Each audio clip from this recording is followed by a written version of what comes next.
General of Kotu, Brother Francis Atwoli, and his entire leadership, the Speaker of the Senate, distinguished ladies and gentlemen, workers of Kenya, hamjambo, wafanyikazi hoi,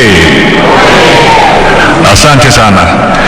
Your Excellency, I'll be very brief, just to make 2 points. The first point is to say that I am delighted and extremely astounded that the one Honorable Secretary General Francis Atwoli has spoken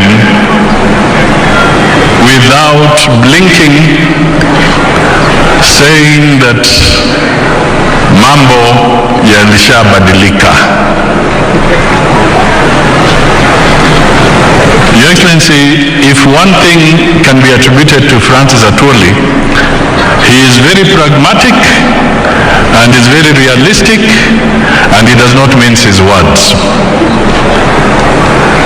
He has spoken and he has stated very clearly that we have no time for unnecessary distractions to the economy.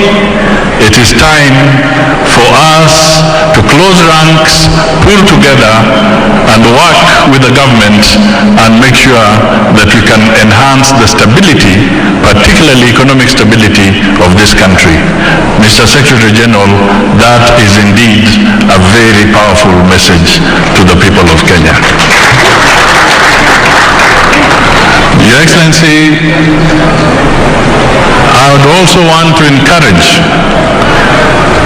because I was not too sure whether I had it right or did not hear, but Kotu has come out very strongly on the need to avoid disruptions.